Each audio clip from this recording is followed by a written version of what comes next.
ìjọba lọ́wọ́ parí sáà ẹ̀ ó kó ìjọba fún ẹni tó wù ẹni tó kó ìjọba fún ó ṣe èyí tó wù ìjọba bọ́ lọ́wọ́ ẹ̀.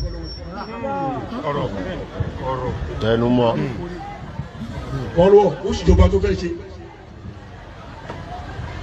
ó kó ìjọba fún ẹni tó wù ẹni tó gbé fún ó ṣe èyí tó wù kò ṣe di ẹgbẹ́ àṣàwọ̀ lọ́wọ́ ìjọba bọ́ lọ́wọ́ ẹ̀. Aṣáájú Bọ́lá Ahmed Tinubu ó lọ́dún 8 Ọlọ́run gbà fún ó pè wá bẹ́ẹ̀ tó wù Ọlọ́run ní káwọn tó péjọba fún kọ́ ṣe tiẹ̀ ìjọba sì wà ń bẹ̀ dìgbé ẹnì kejì rẹ̀ ẹnì kẹta nílẹ̀ káàrọ̀ òjì Rauf Arẹ́gbẹ́ṣọlá ni.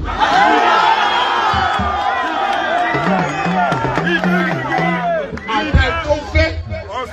àbẹ̀ tí ò fẹ́ ohun tó lọ́n ṣe nìyẹn èmi gbọ́dọ̀ ṣe Ọlọ́run ló ṣe. Iṣẹ́ Olúwa ju bàbá lọ. Ẹni máa ní jọba òṣìkà, ẹni tí a tẹ̀ yóò dárí yìí lọ́wọ́ fún ìlọ́bì kálábà ẹ̀. Àwọn mẹ́ta tó lọ́run rí fún ṣe nìyẹn. Àìpé mẹ́rin a máa gbèsè ẹ̀ lẹ́nu. Kò wá sí rìtáàrìn láyé láti rí wípé ìyapa ẹnu òsì tá a máa fi dìbò yẹn. Nǹkan tá ń gbọ́ rè o. Ńgbà tí wọ́n bẹ̀rẹ̀ sí ń polongo ìbò gbogbo yẹn ti gbàgbé lẹ́nu. Agbẹnu ògùnfọ́ wọn sọ lórí SBC pé ẹ̀ńtàn bá pè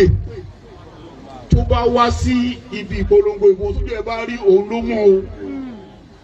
Wọ́n sọ bẹ́ẹ̀ àbọ̀ wọ́n sọ bẹ́ẹ̀. Ẹ jọ̀ọ́ o ta ni ó jẹ́ Yorùbá àtàtà tá a gbọ́rú ọ̀rọ̀ bẹ́ẹ̀ yẹn táwa ní pé òun ò gbọ́ èmi ò ọmọlúwàbí lè nù mi ò sọmọ láǹgídì pàpáyági kò sẹ́ni tó ń bí dáadáa.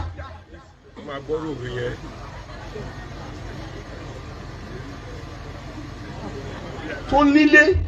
tó níran tá a gbọ́rú ọ̀rọ̀ bẹ́ẹ̀ tá níbẹ̀ ló máa wá ọ̀hún á dúró síbẹ̀ kò sí bàjẹ́ wa tó ń ṣe.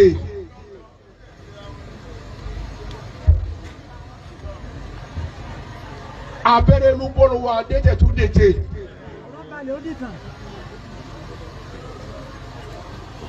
Ibi tó ń rò sí bọ́lá ti bá a. Torí pé ìtìjú ò sí fún wọn. Wọ́n kọ́ ọ̀rọ̀ ara wọn jẹ. Dípò kan dẹ̀ dákẹ́, wọ́n tún wá ń bu aláìṣẹ̀. Wọ́n lẹ́ni tí ò ẹ̀ǹtẹ́ sọ pé ẹ̀fẹ́ rí. By their second year ló ti ní pé bíbá wa rìn wa gan làwọn ò ṣe wọlé dáadáa lákọ̀ọ́kọ́. November 2020 yes ló sọ pé Ebola wà lára ara wọn kì í ṣe.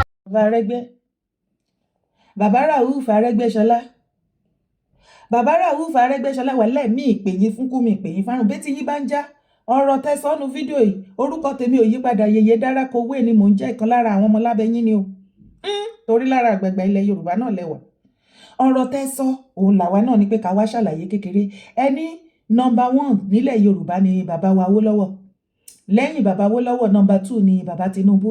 lẹ́yìn bàbá Tinubu nọmba 3 ni ẹ̀yin bàbá Rauf Arẹ́gbẹ́ ẹni lẹ́yìn tí yín kò tíì sí nọmba 4 nídìí all of Yorùbá là nínú kíni o tẹ́ ẹ̀ bá ní bínú sáà ní ìbú yín gbogbo ọmọ Yorùbá ní ká bèrè nínú kíni torí bí èèyàn àgbààgbà àsìkò yìí ṣe máa fẹ́ máa wá máa fi dressing bàbá Awólọ́wọ̀ torí àárín yín lọ dé bí káàpù bàbá Awólọ́wọ̀ tún mú glasses bíi ti glasses bàbá Awólọ́wọ̀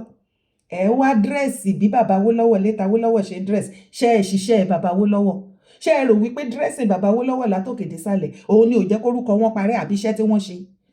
àwa ń bọ̀ láìpẹ́ láì jìnnà lórí kéèsì bàbá Awólọ́wọ̀ ṣùgbọ́n nínú fídíò yìí bàbá Arẹ́gbẹ́ ẹ ò rí sọ tí ẹ̀yin ọmọ ìran mi ò bá ní sọ pé kí ni mò ń sọ ẹ jẹ́ sọ wọn bá tí mo mọ̀ torí bí mo ṣe kéré tó lọ́jọ́ orí mo wà lára àwọn tó jàǹfààní lára àwọn Awólọ́wọ̀ àǹkó ètò ẹ̀kọ́ ọ̀fẹ́ mo jẹ́ breakfast ọ̀fẹ́ textbook ọ̀fẹ́ ìwọ tó bá jàǹfààní náà bẹ́ẹ̀ máa bá mi kọ sí ibi comment section ìgbà ayé àwọn Awólọ́wọ̀ àǹkó eku kébi eku ẹyẹ kébi ẹyẹ kò ń ṣe pé wàhálà ò sí náà Fúlàní wàhálà wà rògbòdìyàn náà Nàìjíríà wàhálà wà náà ṣùgbọ́n wọ́n dúró wọ́n fi hàn wá wípé wọ́n ní ìfẹ́ bàbá wọn dojú gẹ́ wọ́n ò ro tara wọn nìkan wọ́n lè má gẹ̀ẹ́tì wọ́n lè gẹ̀ẹ́tì ẹ̀ tán ènìyàn ni wọ́n náà ẹ̀jẹ̀ ló ràn ní veins wọn àwọn ilé tán ṣe dáadáa wọn lè mí máa sọ àwọn mistake we about kò séyàn tí ò lè ṣe mistake Ọlọ́run nìkan lọ́ba tó pé ire tí wọ́n ṣe jẹ́ ká sọ torí ẹ wá tora yín nísìn ẹ wá ní lẹ́yìn bàbá Awólọ́wọ̀ bàbá Tinubu ẹ jọ jàre bàbá Tinubu àǹfààní tí ọmọ ìran wa tí wọ́n jẹ ní ìgbà ayé Awólọ́wọ̀ àǹkó mélòó la jẹ lára yín bàbá Tinubu lẹ́yìn after Awólọ́wọ̀ ẹ̀yin ní number 2 èrè wo nípa yín ṣe abẹ́ ilẹ̀ bàbá wa kí ni àǹfààní tí ìran yálà Yorùbá land ọmọ ìran Yorùbá land àbí Odùduwà torí confusion ti dé báyìí èrè wo la jẹ lára yín yàtọ̀ fún àwọn bóyìsì yín àǹgẹ̀sì tó ń ṣiṣẹ́ fún yín tó ń ṣiṣẹ́ yín tẹ́ bá ti ṣiṣẹ́ fún yín tó bá ṣiṣẹ́ fún yín you compensate them èrè wo bẹ́ẹ̀ ṣe lé gàgàrà tó tẹ́ gogoro tó pẹ̀lú pírẹsidẹ́ǹtì tẹ́túlẹ̀ lọ́jọ́ pé ní connection ní gbogbo ẹ̀ kí láǹfààní tá a rí lára yín lẹ̀ Yorùbá bíi tàwọn Awólọ́wọ̀ tí ẹ bá dàgbà tẹ́ dògbò tán ìrókúrò yín àwọn nǹkan burúkú ló pọ̀ jù tó ń mọ̀ sọ nípa yín kò sí nǹkan rẹ̀ kan ẹ jẹ́ ká bẹ̀rẹ̀ sí ní sin yín ní pẹ́rẹ́ ìpàkọ́ láti sin tẹ́yẹ wà láàyè mo fẹ́ kẹ́ mọ̀ bàbá Tinubu tẹ́ ẹ bá dàgbà tẹ́ dògbò mi ìrókúrò yẹn ní bá rókúrò mi kó níṣó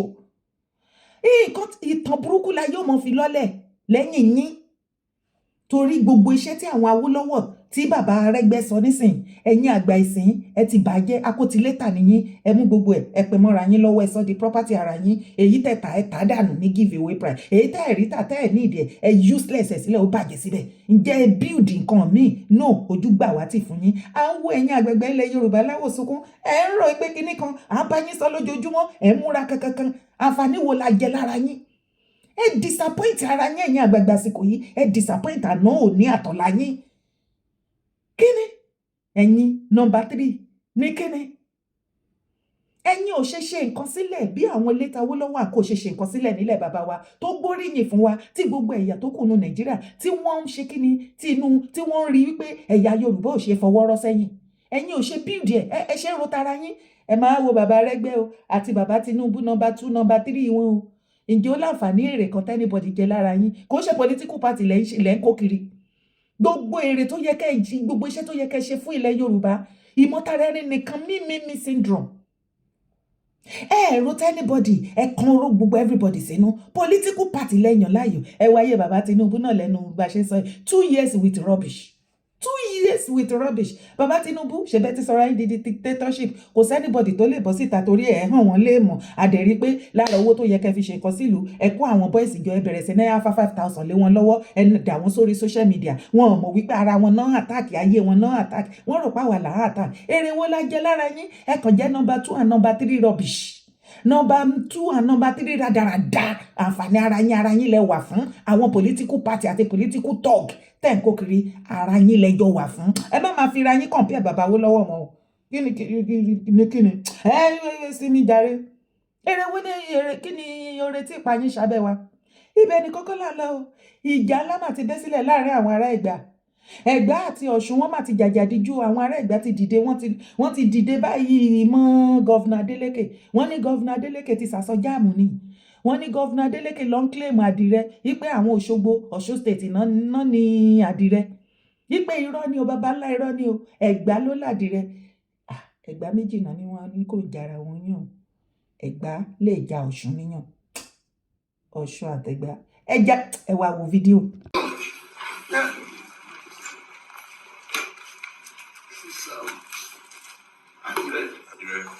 This is the source, or should say the source. In fact, I then started in Eke, then Oshugo. I thought it was No, they stole it from me.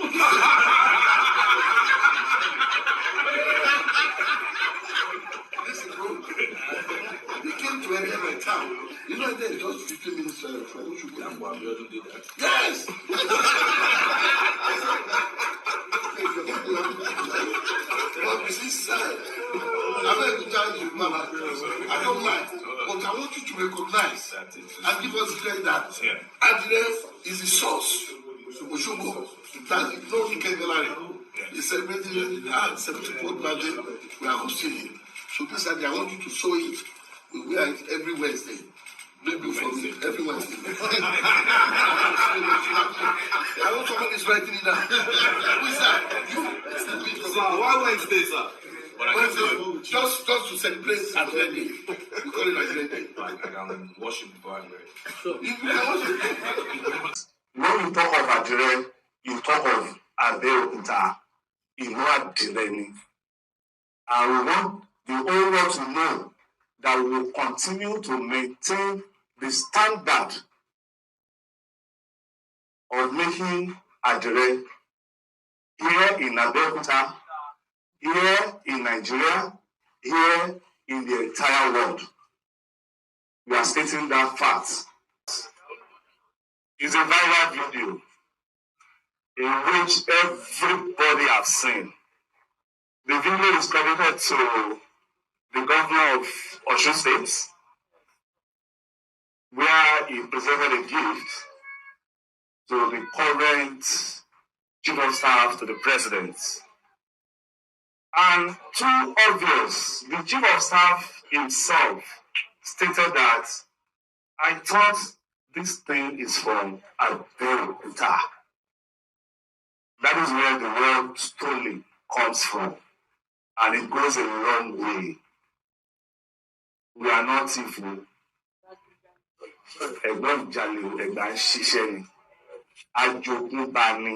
The second Yanodo of Baland,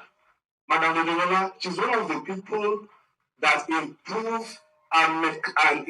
introduce the mechanization of the modern Adire that we are all using today. So it baffles us when we now hear that it's being stolen. Who stole who? Who stole what? Who are the original people that owns it? Who are the people that is doing it? ẹ wo bí tẹ́ bá gbogbo ẹ̀jẹ̀ dé abẹ́ ìríra yín Ọ̀ṣun àtẹ̀gbá ẹ wá wọn yín mú Adire ìgbà tó jẹ́ pé gbogbo nǹkan tó yẹ kẹ́ ẹ túnṣe lẹ ti bàjẹ́ tó jẹ́ pé political party òun ni gbogbo yín grow káàkiri ilẹ̀ ẹgbẹ́ àwọn ẹgbẹ́ kẹgbẹ́ ẹgbẹ́ òfò Ọ̀ṣun àti Ẹ̀gbá ẹ wá ń jà torí Adire the same Adire táwọn àwọn China tí wọ́n ti gbà lọ́wọ́ yín ẹ̀ẹ̀jà kẹ́ foríkorí wípé báwo lẹ ṣe fẹ́ gba Adire padà lọ́wọ́ àwọn China àbẹ́fẹ́ sọ wípé ẹ̀mọ́ pé àwọn China ti ń ṣàdìrẹ in fact Adire China làwọn èèyàn wá patronize ju bí tá a bá dé wá ọ̀nà bẹ́ẹ̀ ṣe máa gba kíní yẹn padà ṣebí nígbà tẹ́mi kéré somebody like me mo máa ń gbọ́ wípé eyo Ẹ̀gbá ká má parọ́ ká má jalè bẹ́ẹ̀ mi ṣe kéré o wọ́n ní àwọn Ẹ̀gbá ló ládìrẹ o Ogun State àwọn náà ní Adire wọ́n dẹ̀ ní nǹkan tó máa ń sọ pé Èkìtì àwọn good in ó ní nǹkan táwọn Oǹdó nígbà yẹn wọ́n máa ní kòkó tó bá fẹ́ ṣòwò kòkó àbó fẹ́ ra kòkó ní gbogbo ilẹ̀ Yorùbá of anything lọ sóǹdó àwọn ló ní kòkó gẹ́gẹ́ bí Ògùn tó ṣe sọ pé ó ní Adire nígbà tẹ́mi kéré o èmi ò mọ̀ pé Òṣogbo ló ti wá ẹ̀yin ọmọ Òṣogbo àti Abẹ́òkúta ó yá ẹja àpàdé níbi comment section ta ló ní Adire ibẹ̀ ni kọ́kọ́ ni mò ń lọ gbogbo àwọn nǹkan tí gbogbo wa mọ̀ sí tán mọ̀ wá sí tẹ́lẹ̀ tá máa ń tà tẹ́lẹ̀ wọ́n máa ń sọ wípé ní ìsàlẹ̀ Èkó àwa Yorùbá là taṣọ àwọn ìyàwó náà máa ń taṣọ ní Gbági nìbàdàn àwọn wo ló ń taṣọ ní ìsàlẹ̀ Èkó ń gbà yẹn káàkiri àwọn Lagosian ló ń taṣọ ni kódà irin àwọn Tẹjúmọ́lá onírin ó dẹ̀ pé àwọn ìgbómìnà náà máa ń sọ pé àwọn náà máa ń ṣòwò irin àbí nǹkan kan àti gbogbo ẹ̀ lọ bẹ́ẹ̀ ṣùgbọ́n lónìí ńkọ́ gbogbo ẹ̀ ti parẹ́ gbogbo ẹ̀ ti parun rándáradá lọ́pọ̀lọpọ̀ ń bá kiri Ìgbò ti gba gbogbo ẹ̀ lọ́wọ́ wa adẹ̀lájú kalẹ̀ lójú ayé wa ní ilẹ̀ bàbá wa àlejò tá a fẹ́ràn ju ara wa lọ wọ́n sì wọlé sí wa lára ibi tí kò yẹ ká má àlejò dé a mú wọn kọjá abẹ wọ́n wá sí finish wa gbogbo nǹkan tá a fi ń jẹ́ Yorùbá wọ́n dẹ̀ ń gbà lọ́wọ́ wa one after the other wọ́n dẹ̀ ń gbà lọ́wọ́ wa one after the other títí débi wípé lẹ́ni báyìí Yorùbá ò fẹ́ mọ iye tí wọ́n fi tí anything property wọn á gbé sílẹ̀ ọmọ Yíbò dẹ̀ fẹ́ mọ ìlà tó wọ́kọ̀ iye tẹ́ fẹ́ ta bọ́ a ṣe ń gbé property ta tá à ń gbowó tá a fi ń gba físà tá à ń sá wa bẹ́ẹ̀ ni wọ́n occupy ilẹ̀ bàbá wa wọ́n ti gbà tán gbogbo nǹkan tí Yorùbá fi ń jẹ́ Yorùbá tó bu iyì àtẹ̀yẹ kún wa gbogbo ẹ̀ ni àwọn ẹ̀yà mìíràn náà ń gbà ní kankan one after the other. àwa pè yín èmi dára ń pe gbogbo ẹ̀yin ọmọ Yorùbá kẹ́ ẹ jẹ́ ká jí kó tó lè tìjú fún wa ká tó di korofo.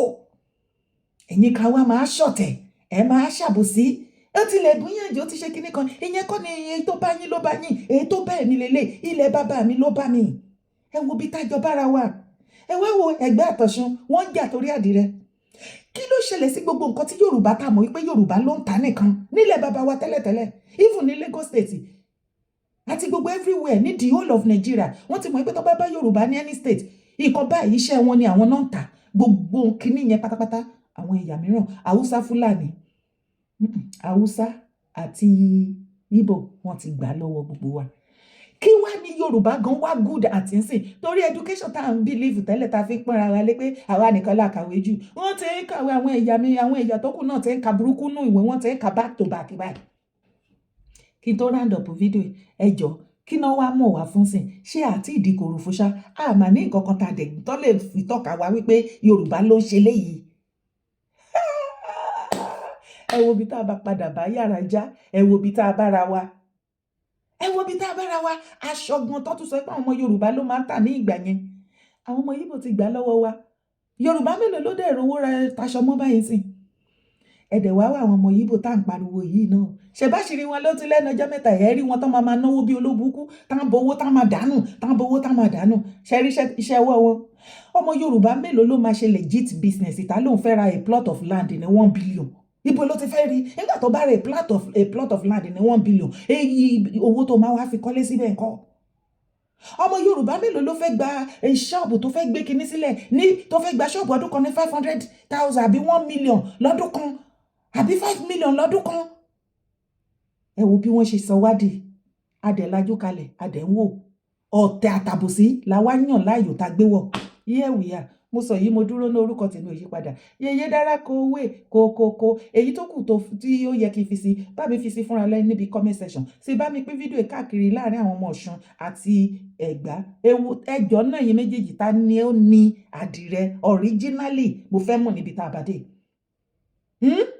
ẹ bá wa kọ síbi comment section má sì gbàgbé láti bá mi like bá mi thumb up sí bá mi share orúkọ tèmi ò yí padà Yèyé Dára Kowé kòkòkò ni mò ń jẹ́ ire o kàbí.